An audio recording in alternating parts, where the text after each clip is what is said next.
नमस्कार, आप देख रहे हैं कृषि न्यूज और मैं हूं आपके साथ अश्विनी वानखड़े। क्विज कंपटीशन के आज के सवाल पर नजर डालेंगे, लेकिन उससे पहले रुक करते हैं हेडलाइंस की ओर। मदर डेयरी के बाद अब KMF कंपनी ने भी बढ़ाए दूध दही के दाम। बैंक ऑफ बड़ौदा ने किसानों के लिए लॉन्च किया नया ऐप। कृषि मंत्री कमल पटेल का बड़ा बयान, पुनासा मंडी को दिए गए 1 करोड़ रुपए। IPEMA का बड़ा फैसला, पोल्ट्री उद्योग में आने वाली है बम्पर उछाल। मुख्यमंत्री शिवराज सिंह चौहान का बयान, सहमति के बिना किसान से नहीं ली जाएगी उनकी जमीन। हरियाणा सरकार का बड़ा फैसला, अगर खाद की जगह और कुछ दिया तो होगा लाइसेंस रद्द। महाराष्ट्र के किसानों के लिए बड़ी राहत, अब नहीं जमा करना पड़ेगा बिजली बिल। पंजाब में 300 मेगावाट की लगाई जाएगी सौर परियोजनाएं। गौतम अडानी की कंपनी ने 5 साल में दिया 26 गुना रिटर्न, अब FPO लाने की है योजना। फसाई ने GM खाद्य नियमों के लिए जारी किया नया मसौदा। सीडवर्क्स इंटरनेशनल प्राइवेट लिमिटेड की नेहा शिवप्रकाशम ट्रांसफॉर्मेशन टेक्नोलॉजी लीडर के रूप में चुनी गई। हिमाचल प्रदेश के ऊना में बनेगा fruit hub. CM Bhupesh Baghel ने गोधन न्याय योजना के हितग्राहियों को किया 7.14 करोड़ का भुगतान। सुशील मोदी का बयान, बिहार में उर्वरकों की प्रचुर मात्रा में हो रही आपूर्ति, लेकिन वितरण व्यवस्था फेल। इफ्को MC ने जगतरामपुरवा में किसान सभा का किया आयोजन। आइए विस्तार से इस सप्ताह की कृषि से जुड़ी खबरों की ओर नजर डालते हैं। मदर डेयरी द्वारा दिल्ली NCR में दूध के दाम बढ़ाए जाने के बाद अब कर्नाटक में भी लोगों के लिए दूध दही महंगे हो गए हैं। कर्नाटक दूध संघ ने नंदिनी ब्रांड के दूध प्रति लीटर और दही प्रति किलो की कीमतों में 2 रुपए वृद्धि की घोषणा की है। नई कीमतें प्रभावी भी हो चुकी हैं। KMF के प्रबंध निदेशक ने एक बयान में कहा है कि स्पेशल दूध, शुभम, समृद्धि और संतृप्ति और दही समेत दूध की 9 किस्मों की कीमतों में बढ़ोतरी की गई है। वहीं प्रबंध निदेशक के अनुसार डबल टोन के दूध की कीमत 38 रुपए, टोन दूध 39 रुपए, गाय का दूध 44 रुपए, विशेष दूध 45 रुपए, शुभम दूध भी 45 रुपए, समृद्धि दूध 50 रुपए और वहीं नंदिनी दही की कीमत 47 रुपए की गई है। किसानों के लिए खुशखबरी है। दरअसल भारत के अग्रणी सार्वजनिक क्षेत्र के बैंकों में से एक बैंक ऑफ बड़ौदा ने बॉब वर्ल्ड किसान ऐप लॉन्च किया है और इस ऐप के माध्यम से किसानों को बैंकिंग से संबंधित सभी प्रकार की जानकारियां दी जाएंगी। दरअसल बॉब वर्ल्ड किसान ऐप एक ऐसा मंच है जो किसानों को फाइनेंसिंग, बीमा और निवेश से संबंधित जानकारी देता है। साथ ही समय के साथ कृषि क्षेत्र को आर्थिक रूप से डिजिटल बनाने में भी ये काफी मदद करता है। और खास बात तो यह है कि इस ऐप के माध्यम से किसान घर बैठे ही मंडी भाव जान सकते हैं। साथ ही इस ऐप द्वारा किसानों को मौसम से संबंधित जानकारी भी मिलेगी। वहीं अगर किसान चाहें तो बॉब वर्ल्ड किसान ऐप के माध्यम से कृषि विशेषज्ञों से सलाह भी ले सकते हैं। जानकारों का कहना है कि बैंक ऑफ बड़ौदा का ये कदम किसानों के लिए बहुत ही लाभकारी साबित होगा। किसानों को अब फसलों में लगने वाली रोग से बचाव के लिए सरकारी ऑफिसों का चक्कर नहीं लगाना पड़ेगा। वे इस ऐप के माध्यम से ही समाधान ढूंढ सकते हैं। मध्य प्रदेश के किसान कल्याण तथा कृषि विकास मंत्री कमल पटेल ने नगर परिषद पुनासा के नवनिर्वाचित सदस्यों को बधाई और शुभकामनाएं दी। उन्होंने शपथ ग्रहण समारोह को संबोधित करते हुए कहा कि पुनासा कृषि उपज मंडी में कृषि भवन के निर्माण के लिए 1 करोड़ रुपए की राशि उपलब्ध करवाई जाएगी। उन्होंने कहा कि प्रदेश में खाद की कमी नहीं है। राज्य सरकार किसानों को गाँव में ही खाद उपलब्ध करवा रही है। कृषि मंत्री ने कहा कि मुख्यमंत्री शिवराज सिंह चौहान के नेतृत्व में प्रदेश में लगातार विकास हो रहा है। साथ ही कृषि मंत्री कमल पटेल ने यह भी कहा कि कृषि उपज मंडी पुनासा में किसानों के लिए सर्व सुविधाएं युक्त कृषक भवन बनाया जाएगा और उसके लिए सरकार द्वारा 1 करोड़ रुपए की राशि भी प्रदान की जाएगी। उन्होंने कहा कि किसान हितैषी सरकार किसानों के हित में सभी आवश्यक कदम उठा रही है। प्रदेश में डिफॉल्टर और अग्रणी किसानों को भी सरकार नकद में खाद उपलब्ध करवाएगी। IPEM के अध्यक्ष चक्रधर राव पोटलूरी के अनुसार इस साल भारतीय पोल्ट्री उद्योग में 5 से 8% की वृद्धि होगी। बाजार करीब 1.20 लाख करोड़ रुपए होने का अनुमान है। हालांकि इस साल कीमतों में अत्यधिक उतार चढ़ाव के कारण बड़े पैमाने पर नुकसान भी हुआ है। चक्रधर राव पोटलूरी ने कहा कि फिलहाल पोल्ट्री उद्योग का व्यापार काफी स्थिर हो गया है। तेलंगाना पोल्ट्री फेडरेशन के अध्यक्ष एराबिली प्रदीप राव ने बिजनेस लाइन को बताया कि कीमत में गिरावट के चलते हर रोज चिकन उत्पादकों को बेहद नुकसान हो रहा है। वहीं फेडरेशन के महासचिव कसारला मोहन रेड्डी ने कहा कि 10,000 से कम कुक्कुट पालन वाले दर्जन किसानों ने उद्योग छोड़ दिया है। उन्होंने कहा कि वे अब उन बड़े व्यवसायों का हिस्सा हैं जिन्होंने एकीकृत पोल्ट्री फार्म बनाना शुरू कर दिया है। अब आलम यह हो गया है कि तेलंगाना, आंध्र प्रदेश और तमिलनाडु जैसे चिकन उत्पादन में अग्रणी राज्य भी एक नई चुनौती का सामना कर रहे हैं। उत्पादन की देखरेख के लिए एक विशेष पोल्ट्री बोर्ड स्थापित करें ताकि उत्पादकों को नुकसान न उठाना पड़े। मध्य प्रदेश के मुख्यमंत्री शिवराज सिंह चौहान ने एक बड़ा ऐलान किया है कि किसान की मर्जी के बिना कोई जमीन अधिकृत नहीं की जाएगी। किसान की सहमति के बिना कोई जमीन नहीं ली जाएगी। अतिवृष्टि से खराब फसल के लिए बीमा भी दिया जाएगा। तो वहीं उन्होंने विपक्ष पर निशाना साधते हुए कहा कि एक सरकार बीच में आई थी, 15 महीने के लिए कई वादे किए गए थे कर्ज माफी के भी। जो डिफॉल्टर हो गए हैं उनके कर्ज के ब्याज हम भरेंगे। अगले बजट में कृषि पंप अनुदान योजना पास होगा। साथ ही सीएम खेत सड़क योजना फिर से शुरू की जाएगी। खाद विक्रेता हरियाणा में किसानों को खाद के साथ दूसरे प्रोडक्ट दे रही है। किसानों पर बढ़ते आर्थिक बोझ को देखते हुए हरियाणा गवर्नमेंट ने लाइसेंस सस्पेंड करने के निर्देश दिए हैं। देश में रबी सीजन की फसलों की बुवाई शुरू हो गई है और किसान खाद खरीदने के लिए बाजार जा रहे हैं। स्टेट गवर्नमेंट ने भी खाद बिक्री के लिए केंद्र बनाए हैं। वहां से डीएपी, यूरिया और अन्य खाद खरीद सकते हैं। किसानों को खाद सब्सिडी पर दिया जा रहा है। वहीं कुछ राज्यों में शिकायत मिली है कि किसानों को खाद के साथ अन्य जरूरी सामान खरीदने के लिए मजबूर किया जा रहा है और इसी को लेकर अब हरियाणा गवर्नमेंट ने भी कदम उठाया है कि अब मनमानी करने वाले खाद विक्रेताओं की खैर नहीं की जाएगी। महाराष्ट्र के किसानों के लिए खुशखबरी है। जिन किसानों की बारिश से फसल बर्बाद हो गई है उन्हें बिजली बिल जमा नहीं करना पड़ेगा। वहीं सरकार के इस फैसले से किसानों के बीच खुशी की लहर है। कहा जा रहा है कि सरकार के इस निर्णय से प्रदेश के लाखों किसानों को फायदा होगा।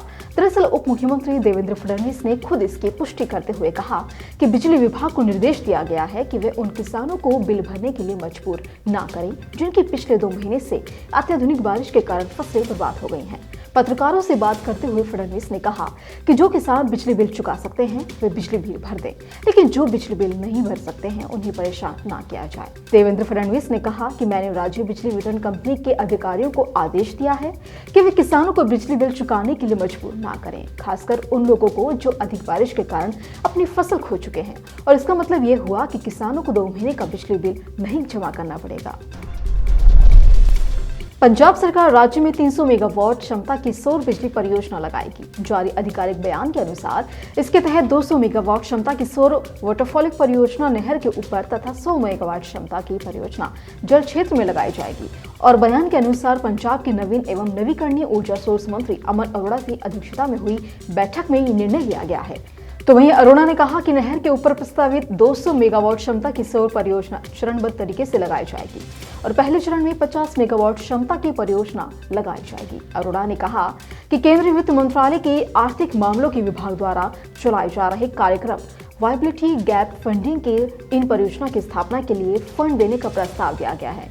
कनॉल टॉप सौर ऊर्जा संयंत्रों का निर्माण संक्रिय और छोटी सहायक नदियों पर किया जाएगा और इसके लिए कम सिविल निर्माण की आवश्यकता होगी। उन्होंने कहा कि 20% वीजीएफ के लिए लेखांकन के बाद नहर शीर्ष और पीवी प्रतिष्ठानों की लागत लगभग 5 करोड़ रुपए प्रति मेगावाट होने का अनुमान है। दुनिया के सबसे अमीर कारोबारियों में से एक गौतम अडानी की कंपनी अडानी एंटरप्राइजेस ने 20,000 करोड़ जुटाने के लिए एफपीओ लाने का फैसला किया है।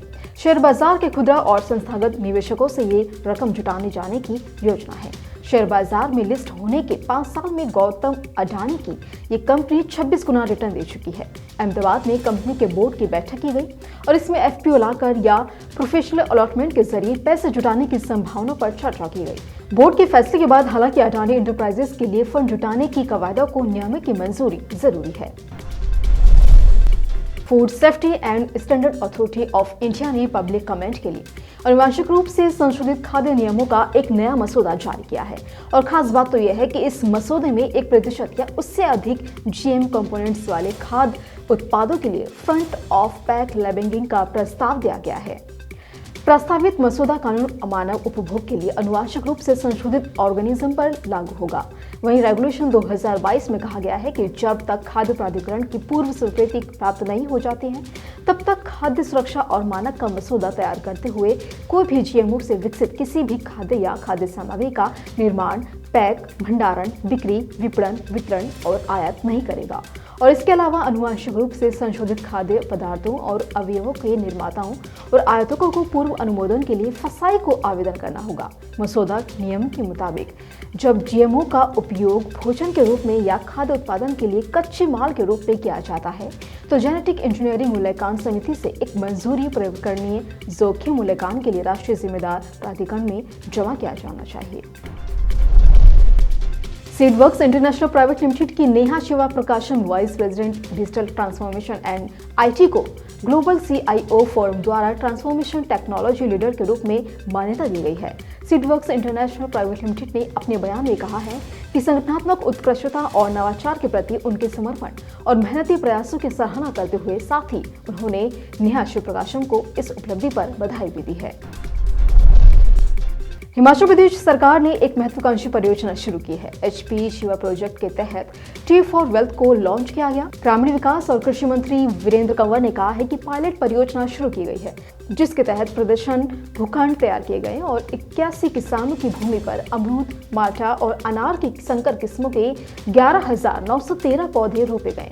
किसानों की उपज को अधिकतम करने के लिए एक वैज्ञानिक प्रक्रिया में बाग विकसित करने के लिए भी प्रशिक्षित किया गया। शिवा प्रोजेक्ट के तहत drip irrigation, solar water pump और अन्य आधुनिक सिंचाई परियोजना जैसे बुनियादी ढांचे के विकास पर 77.75 करोड़ रुपए खर्च किए जाएंगे और इन योजनाओं को जल शक्ति विभाग द्वारा लहर, उच्छल, नलवारी, दुमखोर, चरोली, ब्राह्मण, थाना खुर्द और डंबोदा गांवों में लागू किया जाएगा। इलिंस, हंडोला और सनहाला गांवों में मौजूदा सिंचाई योजनाओं का भी उन्नयन करेगा।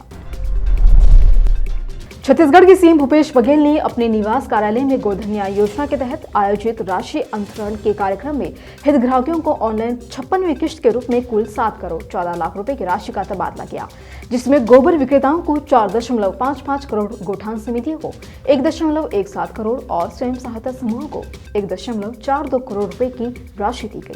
आपको बता दें कि गोधन न्याय योजना के तहत स्वावलंबी गोठान अब स्वयं की राशि से गोबर क्रय करने लगे हैं।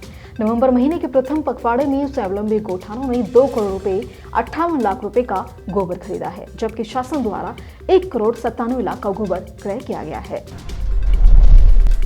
बिहार के पूर्व उप मुख्यमंत्री सुशील कुमार मोदी ने कहा कि केंद्र सरकार ने बिहार को यूरिया, DAP और अन्य उर्वरक की प्रचुर मात्रा में आपूर्ति की, लेकिन राज्य सरकार की वितरण व्यवस्था फेल होने के कारण उर्वरक किसानों के बजाय कालाबाजारी और तस्करों के पास पहुंच रहा है। सुशील मोदी ने बयान जारी कर कहा कि बिहार में खाद की कोई किल्लत नहीं है, लेकिन विभागीय मंत्री गलत बयानी कर केंद्र को बदनाम कर रहे हैं। उन्होंने कहा कि पिछले 1.5 महीने में बिहार को 2.41 लाख मीट्रिक टन यूरिया मिला और बिक्री के बाद भी 1.68 लाख मीट्रिक टन स्टॉक में पड़ा है। बीजेपी नेता ने कहा कि इस साल अक्टूबर में 1.84 लाख मीट्रिक टन और नवंबर में 93,000 मीट्रिक टन यूरिया बिहार को मिला है। उन्होंने कहा कि रबी फसल को ध्यान में रखकर केंद्र सरकार ने बिहार को यूरिया और PND के उर्वरक के 122 रैक अक्टूबर में तथा 17 नवंबर तक 85 और रैक उपलब्ध कराए, लेकिन राज्य सरकार ने इसे किसानों तक पहुंचाने की चिंता नहीं की। सुशील मोदी ने कहा कि बिहार को 1.62 लाख मीट्रिक टन DAP उर्वरक की आपूर्ति की गई और बिक्री के बाद ये 90,000 मीट्रिक टन स्टॉक में है, फिर भी कमी का रोना रोया जा रहा है। उन्होंने कहा कि सरकार को अफसरों की मिलीभगत से होने वाली खाद की कालाबाजारी और नेपाल सीमा से होने वाली तस्करी रोकने के लिए कड़ी निगरानी रखनी चाहिए। इफ्को MC TMA अयोध्या और FA बहिराज ने जगतपुरवा में किसान सभा का आयोजन किया। इस कार्यक्रम में 50 से अधिक किसान मौजूद रहे। तो वहीं कार्यक्रम में सरसों, गेहूं, गन्ना, प्रचलित उत्पाद, हिमित्सु, ससागी, कोकोरो, मोकातो, जख्मिया, शिवसागी आदि पर चर्चा की गई। साथ ही इस कार्यक्रम में इफ्को MC फोकस उत्पाद और KSP के व्यावसायिक लाभों पर प्रकाश डाला गया। और आज FTB ऑर्गेनिक के क्विज कंपटीशन में आपके लिए सवाल है कि निम्नलिखित में से कौन सी रोपण फसल नहीं है, और आपके ऑप्शन है नंबर 1 चाय, नंबर 2 कॉफी, नंबर 3 रबड़ और नंबर 4 ईख। तो देरी किस बात की, फटाफट से आप हमें इसका जवाब आपकी स्क्रीन पर दिख रहे मोबाइल नंबर 8800023204 पर SMS कर बताएं और जीते FTB ऑर्गेनिक के डिस्काउंट कूपन्स और ढेरों इनाम। इसी तरह की अन्य खबरों के लिए जुड़े रहिए कृषि जागरण के साथ। धन्यवाद।